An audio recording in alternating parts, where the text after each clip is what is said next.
Hello friends, स्वागत है एक बार फिर आप सभी का आपके YouTube channel miss details classes में। विद्यालय प्रबंधन यानी स्कूल मैनेजमेंट के क्वेश्चन आंसर की सीरीज में आगे बढ़ते हुए चलते हैं एक इंपॉर्टेंट क्वेश्चन पे, जो कि प्रीवियस ईयर में पूछा भी जा चुका है। तो आई होप आपको वीडियो पसंद आए तो वीडियो को लाइक शेयर और चैनल को सब्सक्राइब कर दीजिएगा। अगर आपको इसका PDF चाहिए तो PDF की लिंक डिस्क्रिप्शन बॉक्स में अवेलेबल है। तो चलिए शुरू करते हैं।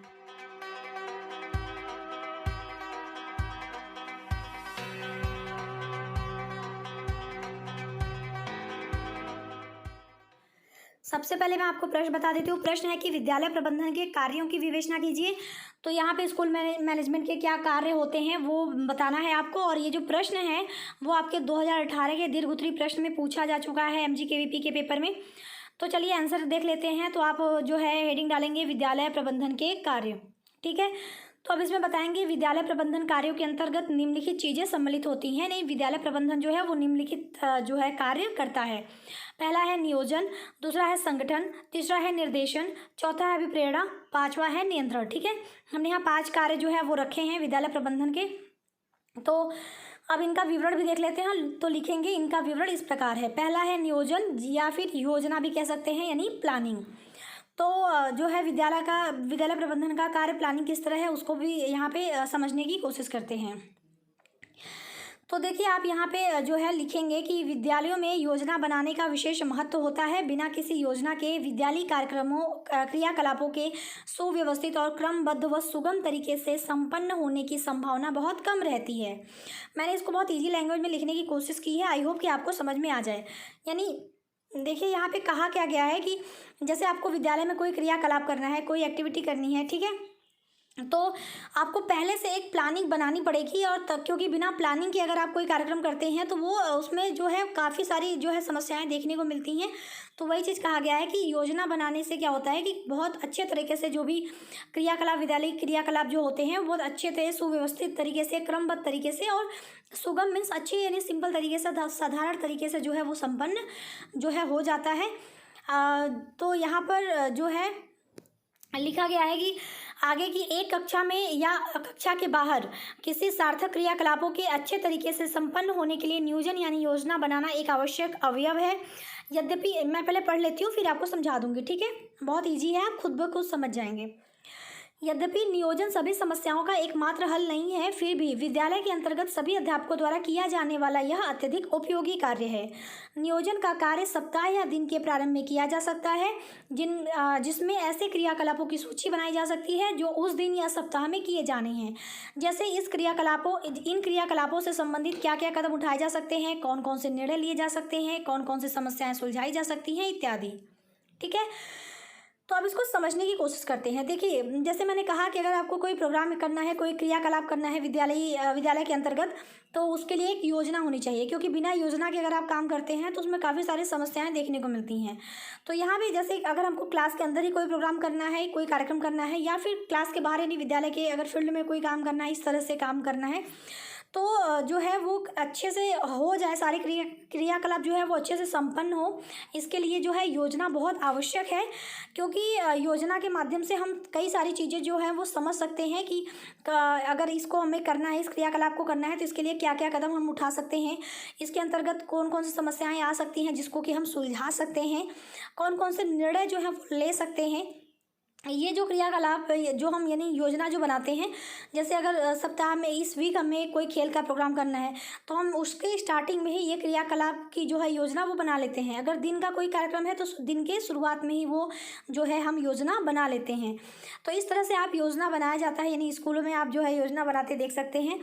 हाँ, एक चीज़ यहाँ पे ये कहा गया है कि ऐसा नहीं कि योजना ही सब कुछ है, यानी योजना से ही सारी समस्याएं जो है वो हल हो जाएंगी। तो ये एकमात्र हल नहीं होता किसी भी समस्या का, लेकिन ये है कि अध्यापकों द्वारा सबसे ज़्यादा यही चीज़ किया जाता है। यानी किसी भी अध्यापक को कोई कार्य करना होता है तो वो उसके लिए क्या करता है, पहले योजना बनाता है। तो एक बहुत उपयोगी ये कार्य होता है। तो विद्यालय प्रबंधन का एक बहुत महत्वपूर्ण कार्य ये है। तो वही लास्ट में हम लिखेंगे, अतः स्पष्ट है कि विद्यालयी क्रियाकलापों व विद्यालयी व्यवस्था को सुचारू रूप से संपन्न होने के लिए नियोजन विद्यालय प्रबंधन का प्रमुख कार्य है, ठीक है। समझ में आया। अब बात करते हैं दूसरा जो है संगठन यानी ऑर्गेनाइजेशन। तो यहाँ पे लिखेंगे नियोजन द्वारा उद्देश्य एवं लक्ष्य आदि निर्धारित करने के पश्चात उन्हें कार्यान्वित करना होता है, जिन्हें विद्यालय प्रबंधन संगठन के माध्यम से करता है। संगठन का आशय योजना द्वारा आधारित लक्ष्यों की पूर्ति करने वाले तंत्र से है। योजनाएं चाहे कितनी अच्छी क्यों न हो, यदि उनको कार्यान्वित करने के लिए संगठन का अभाव है तो सफलता की कामना करना व्यर्थ है। यानी आगे हम पढ़े उसको जो है देखेंगे, इसके और भी टॉपिक जो है संगठन के अंतर्गत, लेकिन पहले इतने को समझ लेते हैं। यानी जैसे अब हमने नियोजन के अंतर्गत हमने बताया कोई क्रियाकलाप था, हमने उसके लिए योजना बना ली। अब हम इस योजना जो बनाते हैं उसके द्वारा हम क्या करते हैं, जो हमारे उद्देश्य होते हैं, जो हमारे लक्ष्य होते हैं, उसको हम पूरा करने की कोशिश करते हैं, उसको पाने की कोशिश करते हैं। तो जब ये हम उद्देश्य और लक्ष्य जो है निर्धारित कर लेते हैं तो उसके पश्चात हमें करना क्या होता है, हमें उस चीज़ को क्रियान्वित करना होता है। यानी उसको हमें सब मतलब अभी हमने योजना बनाई तो उसको जो है अप्लाई भी करना होता है, कार्यान्वित करना होता है। तो जिसे कि विद्यालय प्रबंधन जो है संगठन के माध्यम से करती है। संगठन क्या है, जैसे योजना द्वारा आधारित अगर कोई लक्ष्य है तो उसकी पूर्ति के लिए कौन कौन से तंत्र हम यूज कर रहे हैं, उपयोग कर रहे हैं, वही हमारा क्या कहलाता है, संगठन कहलाता है। या अब ये आगे ये कहा गया है कि अगर हमारी योजना जो है अगर मान लिया कि बहुत अच्छी भी है, लेकिन अगर उसको कार्यान्वित करने के लिए यानी उसको सक्सेसफुल बनाने के लिए अगर संगठन का अभाव है तो चाहे वो कितनी भी अच्छी योजना क्यों न हो, उसके जो सफलता की अगर हम जो कामना कर रहे हैं, जो हम सफलता की उम्मीद कर रहे हैं, वो उतनी नहीं हो पाती जितनी हम चाहते थे। यानी सफलता की कामना करना जो है वो व्यर्थ समान होता है। आगे इसी में लिखेंगे नियोजन द्वारा, यहाँ पहले मैं पूरा पढ़ लेती हूँ फिर एक साथ ही आपको बता दूंगी। नियोजन द्वारा निर्धारित उद्देश्यों एवं लक्ष्यों को कार्यान्वित करने तथा उन्हें प्राप्त करने के लिए आवश्यक है कि विद्यालय प्रबंधन द्वारा एक ऐसे कुशल एवं प्रभावी संगठन का निर्माण किया जाए जिसमें नियुक्त सभी अधिकारी एवं कर्मचारी अपने अपने निर्धारित कार्यों को इस प्रकार संपन्न करें कि उनके कार्यों में किसी प्रकार की कोई कठिनाई उत्पन्न न हो। विद्यालय प्रबंधन को चाहिए कि वह संपूर्ण कार्य को छोटी छोटी क्रियाओं में बांटकर उन्हें इस प्रकार समूहबद्ध करे कि एक प्रकार की क्रियाएं एक ही समूह में सम्मिलित हों। संगठन की आवश्यकता इसलिए भी है ताकि न्यूनतम प्रयासों से संस्था के उद्देश्यों को पूरा किया जा सके, उपलब्ध साधनों का अपव्यय न हो, कार्यरत व्यक्तियों के मध्य मधुर संबंधों की स्थापना की जा सके। चलिए अब इतने को समझते हैं। तो देखिए जैसे मैंने कहा कि संगठन बहुत जो है वो जरूरी प्रक्रिया है, विद्यालय प्रबंधन द्वारा किया जाना चाहिए। तो विद्यालय प्रबंधन जो है जो भी उद्देश्य और लक्ष्य हैं उसको पूरा करने के लिए विद्यालय प्रबंधन क्या करे कि एक ऐसे कुशल और प्रभावी संगठन का निर्माण करे कि उस जो संगठन है उसमें जो भी नियुक्त अधिकारी हैं या कर्मचारी हैं वो अपने अपने कार्यों को इस प्रकार करें कि जो उनके कार्यों में किसी प्रकार की कोई कठिनाई उत्पन्न न हो। तो विद्यालय प्रबंधन को चाहिए कि जो वो संगठन बना रहा है उसमें हर कार्य को जो है छोटी छोटी क्रियाओं में बांटकर जो इस प्रकार मतलब समूहबद्ध कर दे, यानी एक समूह बना दे, उसमें हर कार्य को एक एक समूह को दे दे जिससे कि सारे जो कार्य हैं वो अच्छे से संपन्न भी हो पाए। संगठन की आवश्यकता जो है इसलिए भी होती है कि जो है हम अपने जो भी हमारे उद्देश्य हैं उसको तो पहले न्यूनतम प्रयास के द्वारा ही पूरा हो जाए हमारा उद्देश्य। इसके अलावा जो साधन है उसका ज़्यादा अपव्यय ना हो, और जो लोग आपस में साथ में मिल के काम कर रहे हैं, व्यक्ति जो काम कर रहे हैं उनके बीच जो संबंध है वो भी मधुरता से बना रहे। ठीक है, तो ये संगठन जो है इस वजह से भी आवश्यक होती है। तो संगठन का निर्माण करना भी विद्यालय प्रबंधन का क्या है, एक महत्वपूर्ण कार्य है। अब बात करते हैं निर्देशन। तो निर्देशन किस प्रकार से विद्यालय प्रबंधन का महत्वपूर्ण कार्य है देख लेते हैं। तो इसमें है कि विद्यालय के अंतर्गत किसी कार्य को निर्धारित लक्ष्यों एवं उद्देश्यों की प्राप्ति हेतु निर्देशन की अत्यंत महत्वपूर्ण भूमिका होती है। निर्देशन का अर्थ है उपक्रम में विभिन्न नियुक्त व्यक्तियों को यह बताना कि उन्हें क्या करना है, कैसे करना है, तथा यह देखना कि व्यक्ति अपना काम उसी प्रकार कर रहे हैं या नहीं। निर्देशन विद्यालय प्रबंधन का महत्वपूर्ण कार्य इसलिए भी है क्योंकि यह संगठित प्रयत्नों को प्रारंभ करता है तथा चीज़ों को अपने लक्ष्यों व उद्देश्यों को प्राप्त करने की दिशा में अग्रसर करता है। जैसे हम अगर आप एग्जाम्पल के तौर पे ये समझिए कि विद्यालय में कोई काम हो रहा है और अध्यापक आपको क्या देता है, निर्देश देता है कि इस कार्य को इस तरह करो।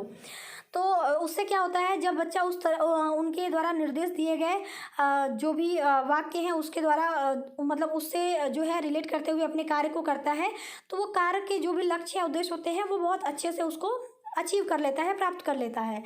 तो यहाँ पर यही चीज़ कहा गया है कि विद्यालय के अंतर्गत जो भी कार्य हैं उनके लक्ष्यों और उद्देश्यों की प्राप्ति के लिए जो है निर्देशन क्या है, महत्वपूर्ण भूमिका निभाता है। और निर्देशन का जो अर्थ है, जैसे व्यक्ति को यह बताना कि आपको ये करना है, आपको कैसे करना है, और सब लोग सही तरीके से काम कर रहे हैं कि नहीं, सबको बताना, ये सारी चीज़ें क्या है, यही निर्देशन होती हैं। तो यही चीज़ कहा गया है कि निर्देशन जो है काफ़ी ज़्यादा इम्पोर्टेंट कार्य है विद्यालय प्रबंधन का, क्योंकि यह पहले तो सारे जो भी लक्ष्य होते हैं, उद्देश्य होते हैं, उसको प्राप्त करने की दिशा में लोगों को अग्रसर करता है, एक मार्ग दिखाता है। तो ये भी क्या है, एक महत्वपूर्ण कार्य है विद्यालय प्रबंधन का। चौथा है अभिप्रेरणा यानी मोटिवेशन। तो इसमें है कि अगर हम चाहते हैं कि विद्यालय के अंतर्गत लोग उचित दिशा में चलें और उनमें जो उनसे जो आशा की जाती है वही करें, तो अभिप्रेरणा इसमें मुख्य भूमिका अदा करती है। विद्यालय प्रबंधन लोगों को अभिप्रेरित करने का कार्य करती है तथा ताकि विद्यालय प्रक्रिया व क्रियाकलाप सुचारू रूप से चलती रहे। होता क्या है, जैसे कोई व्यक्ति बहुत किसी कार्य को लेकर बहुत निराश हो गया है, तो हम उसे बहुत इस तरह से उसके साथ बात करते हैं, उसको मोटिवेट करने की कोशिश करते हैं, अभिप्रेरित करने की कोशिश करते हैं, ताकि उसके अंदर क्या हो, पॉजिटिव एनर्जी फिर से आए और वो अपने कार्य को बहुत अच्छे से कर पाए। यही होता है मोटिवेशन, यही होता है। हम सिंपल अगर बात करें तो अपनी दैनिक जीवन की बात करें तो यहाँ पर जो है कि मोटिवेशन जो है वो इस मतलब परिप्रेक्ष्य में कहा गया है कि अगर विद्यालय के अंतर्गत जो लोग काम कर रहे हैं वो उचित दिशा में काम करें, तो उनके लिए ज़रूरी है कि उनको अभिप्रेरित भी किया जाए, क्योंकि जब अभिप्रेरित होगा तो वो जो हमारे क्रियाकलाप होते हैं, विद्यालय प्रक्रिया क्रियाकलाप जो भी हो रहे हैं वो सुचारू रूप से चलती रहेंगी। ठीक है। पांचवा हमारा है नियंत्रण यानी कंट्रोल। तो नियंत्रण, यहाँ पे पहले मैं नियंत्रण के बारे में बता देती हूँ, फिर इसके बारे में थोड़ा सा डिटेल दे दूँगी। तो नियंत्रण क्या होता है? नियंत्रण वर्तमान कार्यों को पूर्व निर्धारित लक्ष्यों से मिलान करने की वह प्रक्रिया है जिससे मानवीय एवं भौतिक साधनों का औचित्यपूर्ण उपयोग का ज्ञान हो सके तथा यदि आवश्यक हो तो उन प्रक्रियाओं में सुधार की जा सके। ठीक है। इसी कार्य से विद्यालय प्रबंधन का एक आवश्यक कार्य माना जाता है। यानी जो नियंत्रण है वो क्या है? कार्यों को जो उसके निर्धारित लक्ष्य है उससे मिलान करने की एक प्रक्रिया है, ताकि जो भी मानवीय और भौतिक संसाधन है उसका जो है उपयोग अच्छे से हो पाए। और ये किस तरह से विद्यालय प्रबंधन का एक महत्वपूर्ण मतलब कहा जाता है कि ये क्या है, विद्यालय प्रबंधन का एक महत्वपूर्ण कार्य है। क्यों? यहाँ पे आपको आगे देखने को मिल जाएगा। तो यहाँ पे जैसे लिखा है कि कुछ स्वाभाविक गलतियाँ, अवांछनीय निर्देश तथा अनावश्यक कार्य विद्यालय के कार्यों के निष्पादन में अनावश्यक विचलन या समस्या उत्पन्न करते हैं। इन्हें दूर करने तथा कार्यों को गति प्रदान करने के उद्देश्य से प्रभावी नियंत्रण की व्यवस्था को महत्व देना अति आवश्यक है। इसके अतिरिक्त नियंत्रण, तुलनात्मक अध्ययन तथा उत्तरदायित्व की स्थापना करने के लिए भी आवश्यक है। यानी जैसे आपको पता है कि कोई कार्य हो रहे हैं तो उसमें कुछ ना कुछ गलतियां भी होंगी, कोई जो है निर्देश ऐसा होगा जिसकी की ज़रूरत नहीं थी, बेवजह वो निर्देश दिया गया था, और कुछ ऐसे कार्य होते हैं जो कि बिना मतलब के यानी बिना आवश्यकता के विद्यालय के उन कार्यों के साथ संपन्न किए जाते हैं। तो उसमें क्या होता है, उन सारी चीज़ों से क्या होता है कि समस्या उत्पन्न होती है। जो भी आप कार्य कर रहे हैं उसके अंतर्गत समस्या उत्पन्न होती है, तो इसे जो दूर करने का कार्य करता है और कार्य फिर से सुचारू रूप से अच्छे से हो पाए, यानी कार्य को गति प्रदान करने का जो कार्य है वो आप जो है नियंत्रण के अंतर्गत ही सारी चीज़ें सही कर सकते हैं। इसीलिए कहा जाता है कि जो नियंत्रण है वो इस तरह की व्यवस्था को मतलब नियंत्रण व्यवस्था को हमें विद्यालय प्रबंधन में काफ़ी महत्व देना चाहिए, क्योंकि नियंत्रण के माध्यम से ही ये सारी जो प्रॉब्लम उत्पन्न हो रही है इसको हम समझ सकते हैं, उन्हें दूर करने की कोशिश भी कर सकते हैं। तो लास्ट में बस यही लिखेंगे कि अतः उपयुक्त सभी बिंदु विद्यालय प्रबंधन के महत्वपूर्ण कार्य के अंतर्गत आते हैं। तो यहाँ पे मैंने सारा बता दिया कि कौन कौन से कार्य विद्यालय प्रबंधन के हैं। आई होप कि आपको समझ में आ गया हो। तो वीडियो पसंद आए तो वीडियो को लाइक, शेयर और चैनल को सब्सक्राइब कर दीजिएगा। अभी के लिए इतना ही। Thank you so much. मिलती हूँ नेक्स्ट वीडियो में।